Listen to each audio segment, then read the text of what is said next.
Okay, so muli ay buksan po natin sa Matthew chapter 10, verses 34 to 39. So ito po yung ating passage para po sa gabing ito. At tingnan po natin sa ating mga Biblia. Then babasahin ko po at pagkatapos tayo po yung mananalangin.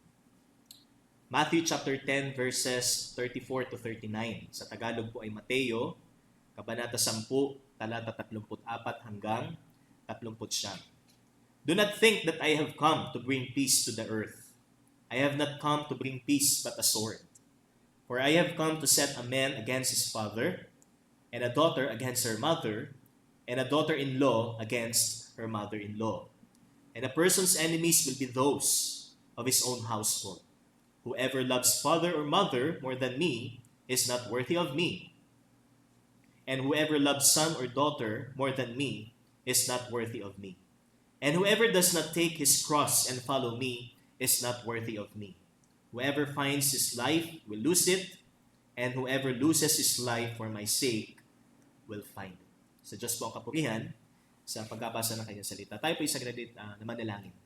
Panginoon, kami po ay nagpapasalamat minsan pa sa oras na ito at kami po ay makakapakinig ng inyong pong salita. At ito po ay kalakasan namin at liwanag ng aming buhay upang kami makapamuhay ng naaayon sa iyo pong kalooban. At hawakan po ninyo ang aming mga puso, ang aming po mga tenga sa mapapakinggan po naming salita. Hindi po kami hindi po kami madistract ng kaaway sa lahat ng aming pong pakikinggang salita. At ang inyong pong mensahero ay itago niyo po lamang sa likod ng iyong pong kabanalan. Humihingi po ko sa iyo, O Diyos, ng karunungan at patuloy na kababaang loob sa paghahayag ng inyong pong salita. At gamitin po lamang ninyo ako para sa paghahayag ng inyong pong salita. Ito pong aking dalangin, O Diyos, sa pangalan ng iyong anak na si Jesus. Amen at amen. Ang title po ng ating exhortation for this ating prayer meeting is The Antithetical Purpose Why Jesus Came. So we know na ang layunin ng pagparito ng Panginoon according to 1 Timothy chapter 1 verse 15 na siya ay naparito upang iligtas ang mga makasalanan. So he came to save sinners, not to condemn. Ano po, although we are under the condemnation, tayo po ay nasa ilalim ng hatol ng Diyos na kamatayang walang hanggan. Pero kaya siya nagkatawang tao, ang ating Panginoon, John 1:14, ay upang iligtas ang sangkatauhan. So yan po talaga ang purpose ng kanyang pagkakatawang tao. That's why we celebrate the season na kung saan ay naalala po ang kanyang kapanganakan, and that is Christmas. But in this passage, makikita po natin na kung ito ho ay babasahin po natin without looking at the context. So kung hindi natin siya titingnan sa konteksto o doon po sa background ng talata, para bang anong ibig sabihin ng Panginoon? Parang taliwas doon sa alam nating purpose niya kung bakit siya nagkatawang tao. Taliwas yata yung sinabi niya dito doon sa nalalaman natin na kaya siya naparito sa mundo ay para iligtas ang sangkatauhan. Kasi kung babasahin po natin dito sa verse 34, huwag ninyong isipin, do not think that I have come to bring peace to the earth. I have not come to bring peace but a sword. So, parang may conflict doon sa ibang verse. Kung matatandaan natin, ang Panginoon ay nag-iwan sa atin ng kapayapaan. So, peace I leave to you, di ba? John 14. He is the God of peace. Siya ang Diyos ng kapayapaan na kung saan ay naging daan upang magkaroon po ng reconciliation ang tao sa Kanya, sa Panginoon. So, kung titingnan natin, parang baliktad or parang iba. So, huwag niyong pakaisipin na ako'y naparito para magdala ng kapayapaan sa mundong ito. Ako'y naparito hindi para magdala ng kapayapaan, kundi ng tabak. So, ano pong ibig sabihin ng Panginoon dito? Ibig sabihin, binabaliktad niya yung sinabi niya sa ibang verse? O taliwas ba talaga yung purpose niya kung bakit siya naparito? So, we have to look at the context, mga kapatid, para maintindihan natin kung ano ibig sabihin ng tinatawag nating antithetical purpose. So, natila bagay baliktad yung purpose ng Panginoon. Pero, in reality, consistent pa rin to dun sa talagang purpose niya kung bakit siya naparito sa mundo. Di ba ba? Kaya ito po ang ating makikita. So, marami po tayong mga storya na napapakinggan patungkol po sa mga buhay ng ng ibang mga Kristiyano kung paano sila tumindig alang-alang sa Panginoon. So, hindi ho madali na manindigan sa pananampalataya. Marahil may mga kapatid po tayo dito na makapagpapatunay kung paano ho kabuti ang Panginoon sa Kanya. So, sa kabila ng opposition, sa kabila ng persecution, sa kabila ng hindi tamang pagtrato na kanyang natatanggap mula sa mga taong malapit sa kanya dahil sa kanyang pananampalataya, ay hindi ito naging dahilan upang abandonahin niya ang kanyang pananampalataya sa Panginoon. Sa halip, mas nanindigan siya sa Panginoon.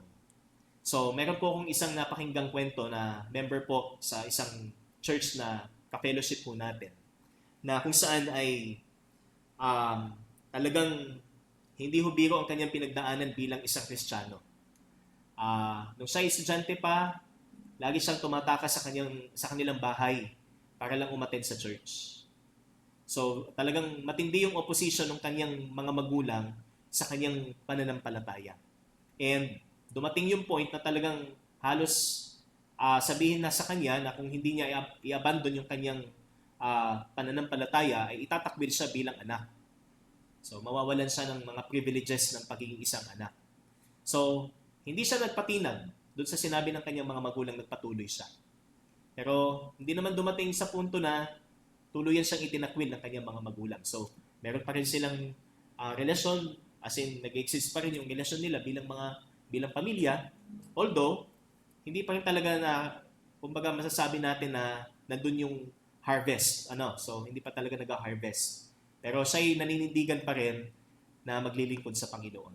So, ang masama pa nito, sabi pa ng kanyang magulang, hindi totoo yung pastor ninyo. Peperahan ka lang yan. Yan. So, yun yung pakaisip nila doon sa church na kanyang inaatinan. Niluloko ka lang ng pastor na yan. So, kasi ang tingin nila sa church is another form of religion. Ang tingin nila sa Christianity is panibagong lang yan, relihiyon lang yan. Panibagong sakit ng ulo lang yan. Di po ba? So, may mga ganong kwento ho tayong napapakinggan at maaaring mapapakinggan pa natin sa hinaharap kung paano ho nila naranasan yung persecution sa tahanan mismo, sa loob mismo ng kanilang tahanan. Hindi ho ang persecution, mga kapatid, ay kumbaga sa labas ho lamang.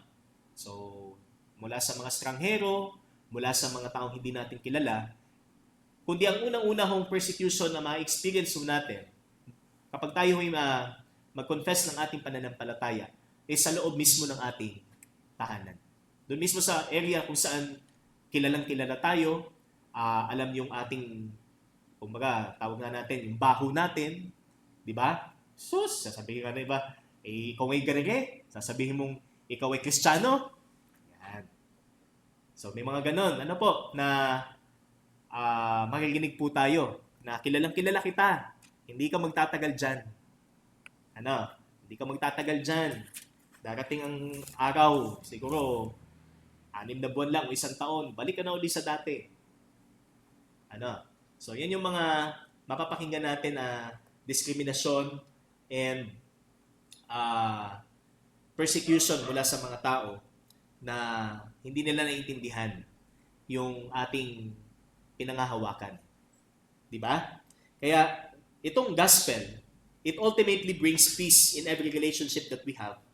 But the immediate result of it is weighty. So, ibig sabihin, hindi ho biro yung immediate result ng ating pananampalataya sa mabuting balita. Kasi, usually ho, kapag nag-share po tayo ng Word of God, tapos may tumanggap sa Panginoon, at totoo yung kanyang pagtanggap sa Panginoon, biglang may mangyayari na talagang susubukan siya sa kanyang paninindigan. Tapos sasabihin ay, katulad ng halimbawa, so may nangyari sa kanyang adversity or problema, Tapos sasabihin sa yan kasi nagpapalit-palit ka pa. Yan. Ikaw kasi nagpalipat-lipat ka pa, nasa Katoliko ka na, o nasa relihiyon ka na, tapos lumipat ka pa dyan. O yan ang nangyari sa iyo.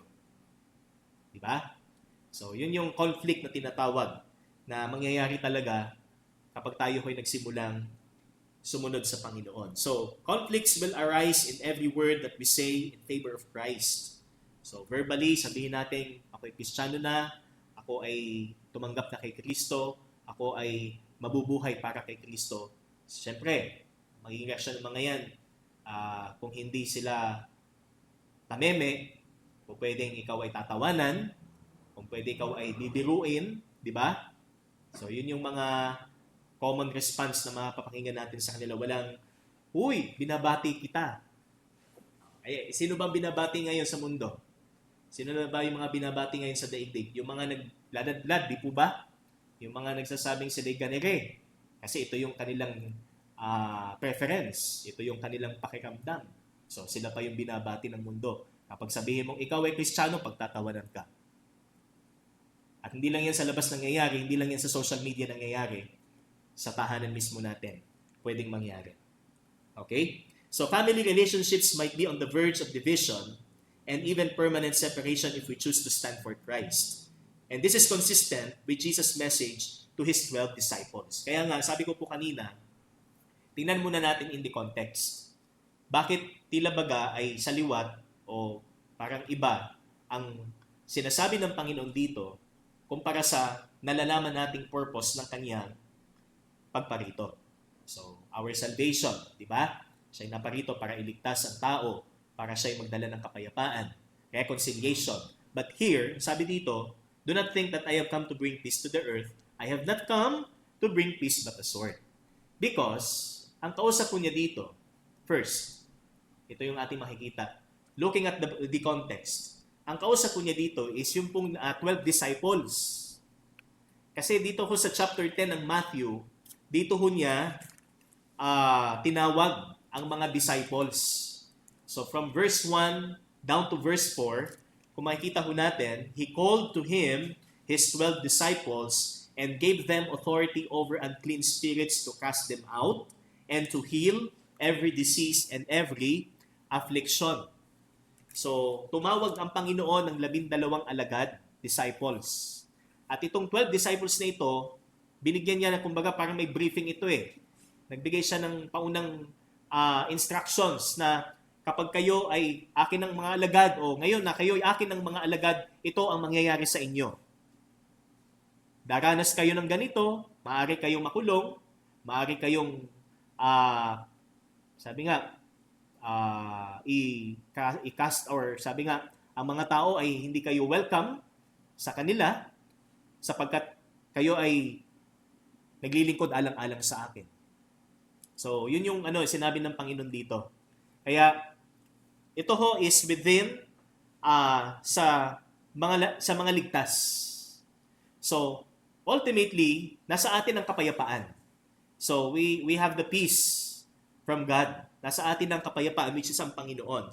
Pero, sa ating pamumuhay sa kapayapaan ni Kristo, meron tayong susuungin. At ang una nating susuungin is yung ating relasyon sa ating mga mahal sa buhay. Ito yung unang susubukin sa atin. Mapapanindigan pa rin pa ba natin ang ating pananampalataya sa Panginoon kung ito ay kumbaga at risk sa ating relasyon sa ating pamilya?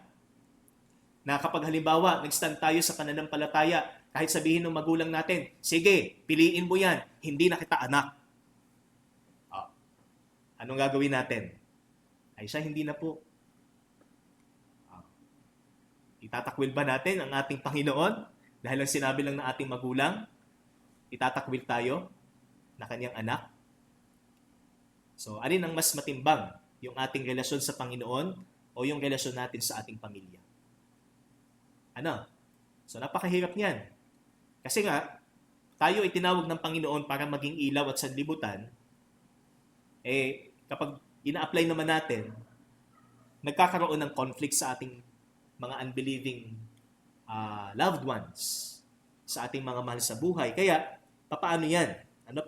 So, dito po makikita natin dalawang katotohanan. Ano ho ang ating makikita? So first, the antithetical purpose ng pagparito ng Panginoon sa atin.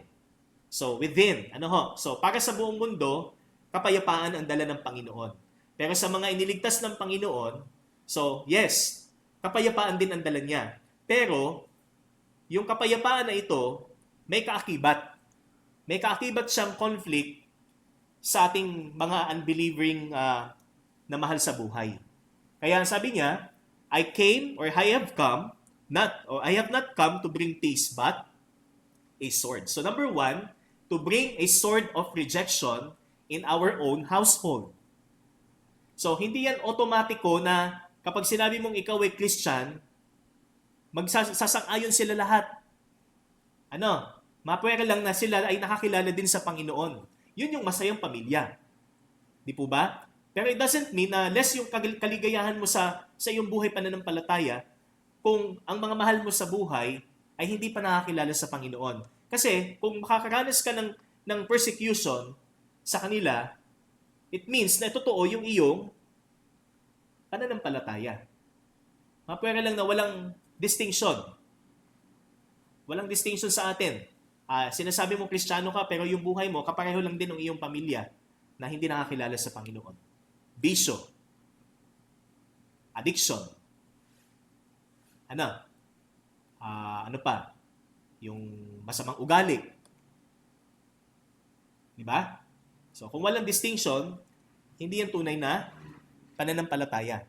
Pero kung napapansin nila sa iyo, dahil sa iyong pananampalataya na nag-iba ka, nagbago ang iyong ugali, masama, naging maganda, yung bisyo mo nawala, somehow, sabi nga, ito yung gagamitin ng Panginoon sa kanila. Anong nangyari sa aking anak? Talagang ipagtataka nila na hindi natin magagawa yan kung hindi dahil sa Panginoon. Kung hindi dahil sa ating pagkakilala sa Kanya. Kaya, it's to bring a sword of rejection in our own household. So, Jesus taught the disciples that they will be likewise rejected. So, asahan daw nitong mga disciples na kapag sila ay sumunod sa Panginoon, mostly, sabi nga, most likely, sila ho ay i-reject. And ang rejection hindi lang mula sa mga kapwa nila Hudyo. Ang rejection is di lang mula doon sa mga taong hindi nila kilala. Magsisimula din yan sa loob ng kani-kanilang mga tahanan. So, syempre, ang kalaban nila dyan is yung relihiyon nila, Judaism. Kasi mga Hudyo yan eh. Di ba? Kumbaga, pinakamagiging kalaban nila dyan is Judaism. Samantalang ito ay tungkol kay Kristo. So, yun yung sitwasyon nila. Ngayon sa atin, ang magiging kalaban natin dyan is yung mga iba't ibang relihiyon na namamayagpag ngayon sa atin.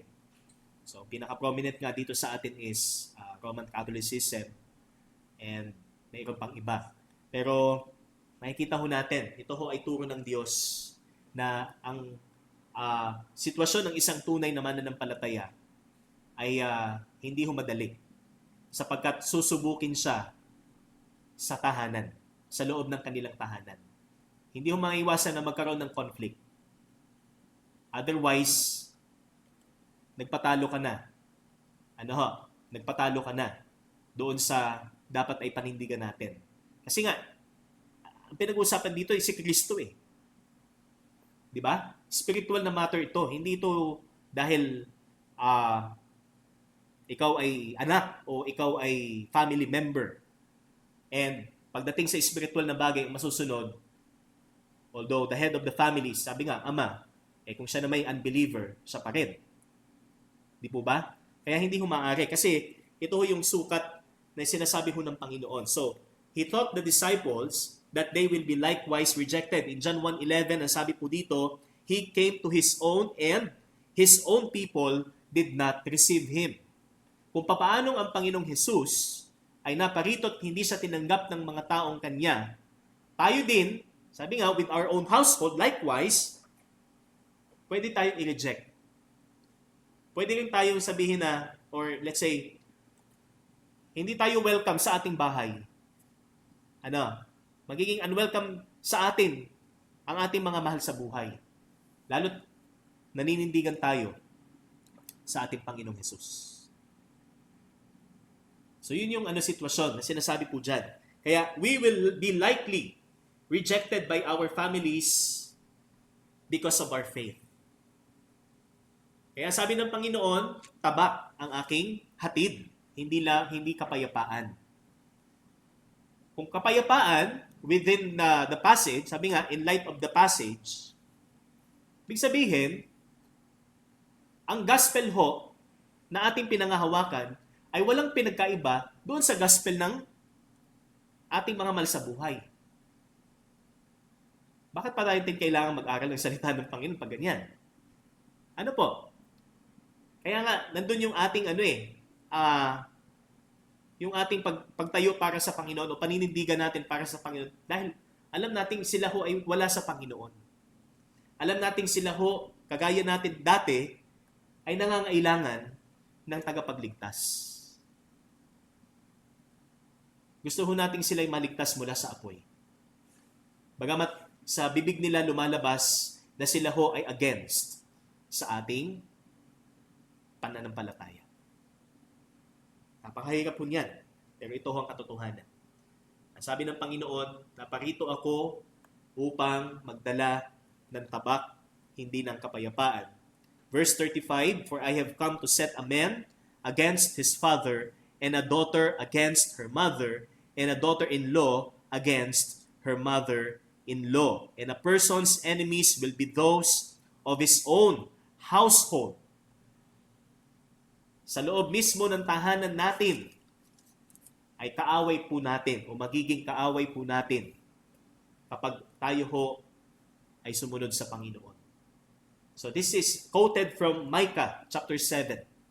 Ito pong verses 35 and 36.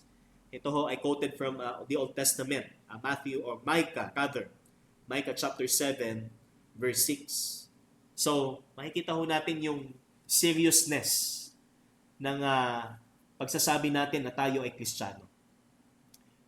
Siguro, para sa atin, mas madaling magsabi na tayo Kristiyano, mas madaling magpaka-Kristiyano kung ang kasama natin sa bahay, kapwa natin Kristiyano. But it's more challenging kung tayo lang ang nag-iisang Kristiyano sa ating tahanan. Pero hindi ibig sabihin, hindi ho tayo gagamitin ng Panginoon para sa kanila. Hindi ibig sabihin na hindi tayo magiging mabunga para sila ho ay madala natin sa Panginoon. Amen? Hindi ho ibig sabihin ganon, na parang, nako, ako po ay ano tawag doon? Iisa lang ako. Sila ay marami. Yan. Hindi baga. Sabi nga, kung maalala natin yung kwento ni Gideon, ilan lang silang nakipaglaban doon sa libu-libong kalaban nila. Di po ba? Ang Diyos ho ang nasa panig ho natin. Kasama ho natin ang Panginoon. At kasama din natin ang isa't isa. Kung halimbawa, sinasabi natin, mga kapatid, ipanalangin niyo po kasi na humaharap ako sa spiritual battle kasi pamilya ko ganito, ganyan. Wala akong katuwang sa aking pananampalataya. So we bear, pasanin natin ang kabigatan ng isa't isa. Hindi lang yung, kaya mo yan.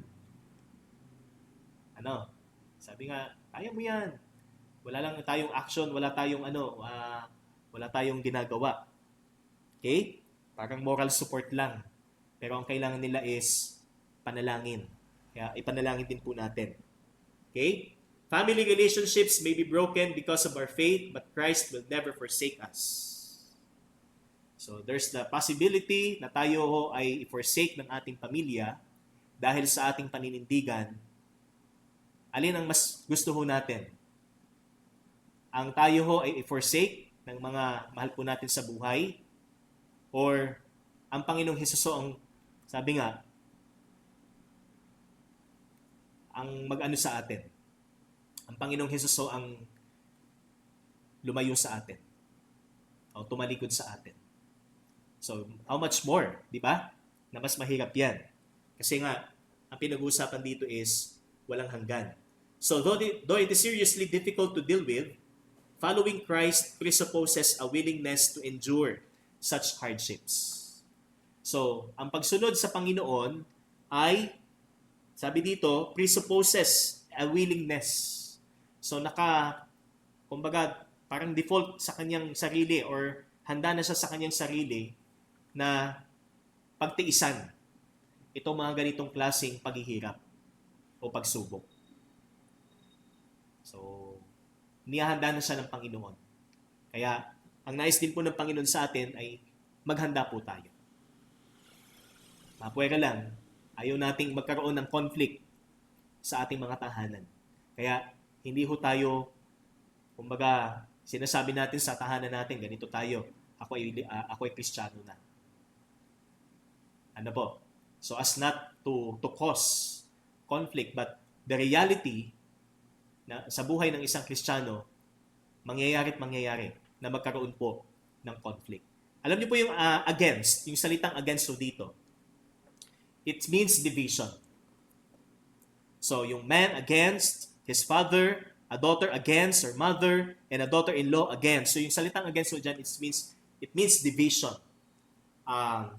It also means to rend asunder. Parang putulin or hatiin. Ano ho? Magkaroon ng split. Separation. So yun po yung idea ng salitang against. Maaring magkaroon ng tearing down ng relasyon. Okay? Although sa dugo, hindi natin yan maalis. Pero po pwedeng, sabi nga, by words, sabihin, may pagtatakwil na mangyari. Pero, sabi nga, ang mas mahalaga ay ang ating buhay sa Panginoon. Okay? Kaya ang hirap niyan. Pagka ang sitwasyon is, sige, pag hindi mo iniwan yung sinasabi mong Christian ka, sasabihin ng iyong magulang, huwag ka nang uwi dito. Maghanap ka na ng iyong titirahan. Huwag ka nang hihingi sa akin ng pang matrikula mo. Huwag ka nang hihingi sa akin ng pambili ng pagkain mo. Yan ang hirap, gutumin pa naman. So talagang test ho yan ng Panginoon. Susubukin ho tayo. Okay? And number 2, verse 37, whoever loves father or mother more than me is not worthy of me, and whoever loves son or daughter more than me is not worthy of me. So, ang ikalawa po na sinasabing antithetical purpose, hindi lang upang maghatid o magdala ng tabak ng rejection or a sword of rejection sa mga tahanan, kundi upang turuan tayo ng buhay ng pagsasakripisyo, to teach us a life of sacrifice and commitment. Ano po ang gusto ho ng tao? So, ang gusto ho ng tao is, sabi nga, gawin ang mga bagay para sa kanyang sarili. Kumbaga, ang inisip lang niya yung kapakanan ng kanyang sarili. That is pride. Diba? Yung pagmamahal niya sa kanyang sarili is, tinatawag nating pride, self-love. Ano po? Pero, bilang isang alagad ni Kristo, hindi yan ang nais ng Diyos sa atin. Kundi ang nais ng Panginoon sa atin, magkaroon ng buhay ng pagsasakripisyo. A life of sacrifice and commitment. So, a worldview, sabi nga, na kung saan ay, ito ho ay taliwas. Worldview na sinasabi dito na living in Christ is a life of self-love and without sacrifice. Kaya hindi mo po pwede na ikaw ay totoong nakakilala sa Panginoon, feel good ka lang. Hindi mo pwede na ikaw ay alagad ni Kristo, ayaw mong mag-commit sa Kanya. Ayaw mong magbigay ng iyong sarili sa Kanya. Pwedeng magbigay pero porsyento lang ng iyong sarili ang ibibigay mo sa Kanya. But to be a disciple of Christ, inihahanda mo ang sarili mo na malagay ang buhay mo pwede sa panganib, pwedeng sa alanganin, para sa Panginoon. Yun po yung sinasabi dyan. Ito yung tinatawag nating cost of discipleship. Bilang isang alagad ni Kristo, gaano tayo kahanda bilang isang alagad ni Kristo? So, ang ikalawa, upang turuan tayong magkaroon ng buhay ng pagsasakripisyo at pagtatalaga. Okay? A life of sacrifice and commitment. So, sabi po sa verse 37, ang sino mang umiibig sa kanyang ama o sa kanyang ina ng higit sa akin ay hindi karapat-dapat sa akin. Kaya ang tanong, sino ang mas mahal mo? Kung ikaw, sinasabi mong ikaw ay alagad ni Kristo, sino ang mas mahal mo? Si Kristo o ang iyong pamilya? Hindi mo ibig sabihin na mas mahal mo si Kristo, hindi mo na mahal ang iyong pamilya. Kasi, ang pagmamahal mo sa iyong pamilya, it should be, sabi nga, reflection ng iyong pagmamahal kay Kristo. Yung pagmamahal mo sa iyong asawa, kailangan yan ay reflection ng iyong pagmamahal sa Panginoong Hesus. Kaya, unang pag-ibig natin, walang iba kundi si Kristo. Kaya si Kristo ba ang ating unang pag-ibig? Amen? Baka may mas mahal pa tayo sa Panginoon. Kaya nga tinanggap natin siya bilang Panginoon tagapagligtas eh. So siya na ang Panginoon ng ating buhay, therefore siya na yung nasusunod sa atin. Pero pag sinabi ng ating ama o ng ating ina, na huwag kang umatin dyan. Hindi kita tatanggapin bilang anak pag ikay nagpatuloy dyan. Ano sabi ng Panginoon? Whoever loves father or mother more than me is not worthy of me, and whoever loves son or daughter more than me is not worthy of me. Ito pang isang mas mahirap. Kapag kailangan, sabi nga, mamili si Kristo ang iyong mga anak. Hirap niyan. Okay? And whoever does not take his cross and follow me is not worthy of me. So first, whoever doesn't love Christ more than anyone else is not worthy to be called his disciple. Hindi siya tunay na alagad kung higit na mahal ng isang tao ang iba kumpara kay Kristo.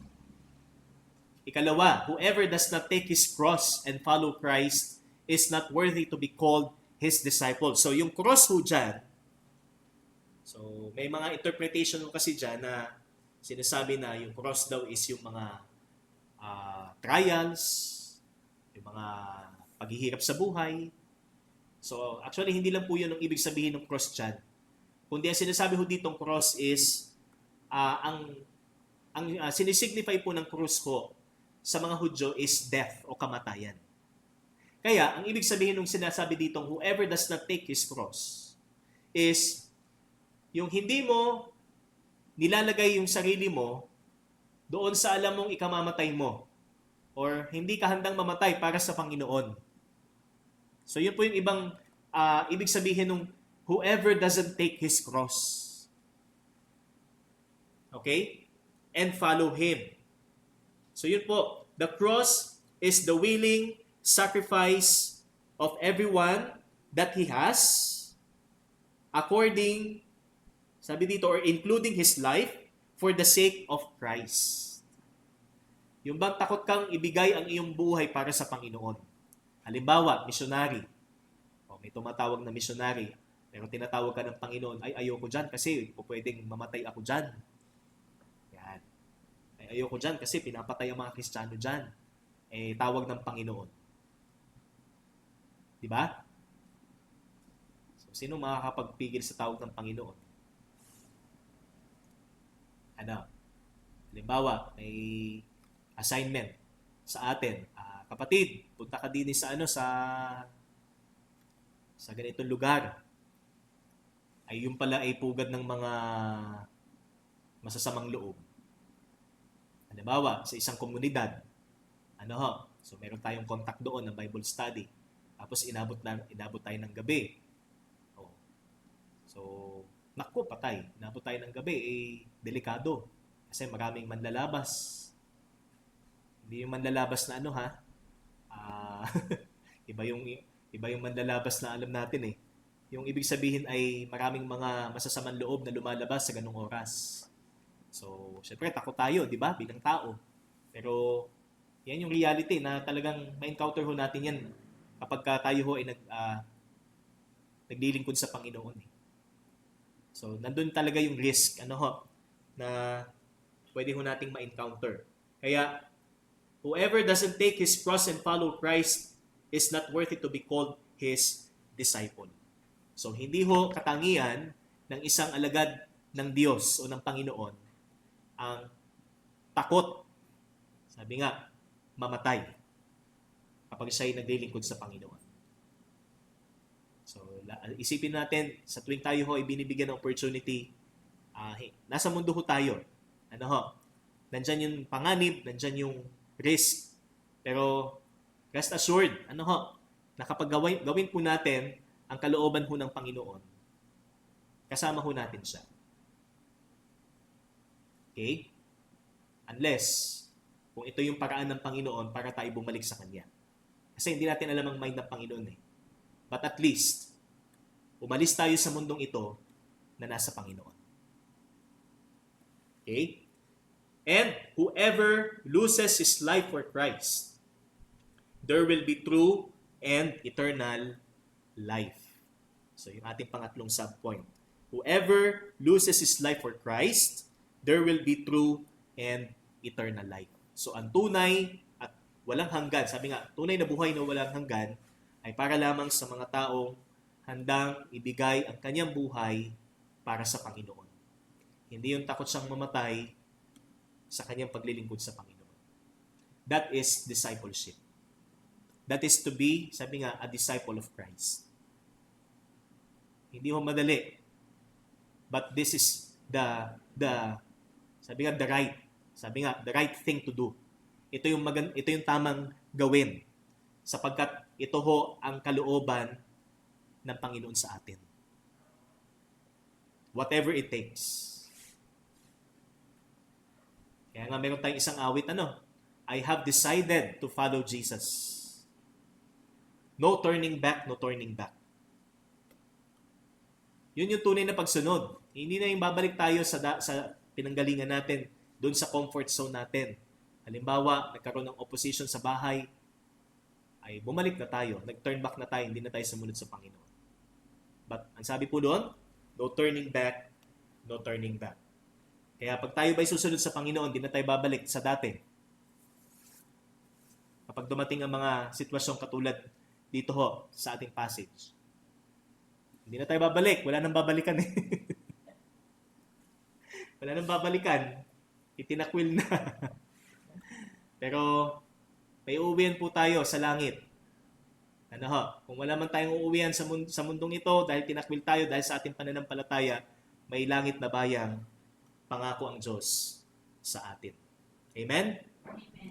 Kaya salamat sa ating Panginoon. So, these two, purposes ng pagparito ng Panginoon para sa ating mga alagad niya, sa mga tinawag niya. So, we have number 1, ano po sabi doon sa ating una? To bring a sword of rejection in our own household. And secondly, to teach us a life of sacrifice and commitment. So, ang nais ng Panginoon sa atin, ibigay natin ang ating buhay sa Kanya, italaga natin ang ating mga buhay sa Kanya. Conclusion. Okay. Application muna pala. Sabi dito, false discipleship promotes self-love. True discipleship renounces self. False discipleship doesn't want sacrifice. True discipleship is sacrificial. False discipleship refrains from risking his life in Christ or his life for Christ. True discipleship has the willingness to give his life for Christ. So yun yung pagkakaiba ng huwad na discipleship at yung tunay na discipleship. And to conclude, our exhortation, Are you willing to take the cross and follow Christ all the days of your life, whatever it takes? Handa mo bang ibigay ang iyong buhay sa Kanya? Ano man ang magiging kapalit nito sa atin? Brace yourselves. People who are closest to us might become our enemies because of our faith, but Christ surpasses everything. Malaki man ang mawawala sa atin, pero higit si Kristo sa lahat ng ito. Tayo po'y manalangin. Salamat o Diyos sa iyong salita. Salamat po sa pagtuturo po ninyo sa amin na bilang isang alagad, piliin namin ang dapat naming piliin. At ito'y walang iba kundi ikaw lamang. Ang pakaibigin namin sa una't higit sa lahat ay ikaw lamang. Maaring ito ay mag-cause ng conflict sa amin pong mga tahanan, sapagkat ang mundong ito ay napapasailalim ng kasamaan at ng kasalanan. Subalit maaring ito rin po ay kaparaanan ninyo upang sila ay maligtas din mula sa kadiliman at ng kasalanan. Kaya o Diyos, tulungan niyo po kami. Makapanindig po kami, makatindig kami firmly sa katotohanan ninyo. Makapamuhay kami ayon po sa katuruan ng iyong pong salita. Kaya salamat o Diyos sa mensaheng ito.